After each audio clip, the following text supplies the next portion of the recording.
And welcome back guys sa aking YouTube channel Street Rider Woods. At welcome po sa ating part 3, ang paghuhugas ng pinggan. Yung paggawa natin ng kitchen cabinet. Ayun ang paggawa ng base frame. At dahil sa lababo yung ating gagawin at bumungad itong mga pinggan at hugasan, napaisip tuloy ko kung ano ang aking uunahin. At syempre walang iba kung hindi ang hugasan! At so yun na nga guys, dahil kasama to sa ating mga gagawin, syempre kailangan muna natin maging malinis yung lababo. Kailangan natin palabasin yung ating pamiging macho rin sa paghuhugas ng pinggan. Let's go mga katabas, saglit lang naman to. At caring natin yan matapos mga katabas sa loob lang ng wala pang 1 minuto. Dahil syempre may edit natin to. Ayan ayan, ang bilis diba? Let's go! At yun nga guys, bago tayo dumako doon sa ating pag-uumpisa ng ating party, ang paggawa ng base frame. At syempre doon sa mga hindi nakapanood ng ating part 1, so yung part 1 po ay binaklas po muna natin yung dating nakalagay dyan na cabinet. So ayan, at yung sa part 2 naman po ay nag-layout tayo, nagsukat tayo at pinag-isipan natin kung ano yung ilalagay natin cabinet, kung anong design. At kung gusto niyo po panoorin yung part 1 at part 2 ay nakalagay po dyan yung ating mga link dito sa ating description at pwede nyo po yung i-click. At yun na nga guys, welcome na po sa ating part 3, ang paggawa ng base frame. Let's go! At dito na nga mga katabas ay nagsusukat tayo ulit para malaman natin yung una nating kahoy na puputulin. At syempre guys, kailangan natin ito para masigurado natin para hindi tayo magkamali at masayang yung kahoy na ating puputulin. At ito nga guys, bumili ako ng dalawang 1x2 na kahoy. Eggwood lang siya. So yan, mura-mura lang siya. And yan ang gagamitin natin para bumuo tayo ng base frame. So mga guys, mga katabas, huwag kayong mainip. Sana po ay panoorin nyo po hanggang dulo. This is only for sharing you guys para kahit paano magkaroon kayo na idea. Hopefully po guys makatulong. And yun na nga guys, panoorin nyo po ako and let's go!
So yun guys, mga katabas, ito na yung ating base frame na nagawa. So yung base frame po, depende po yan, iba-iba po ang itsura niyan.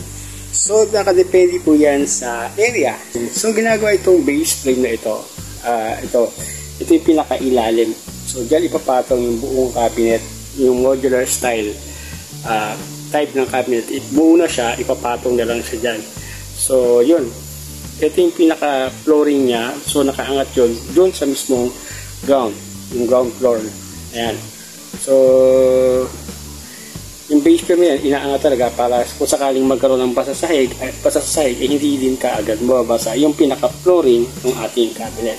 So yun siguro yung pinaka dahilan yan.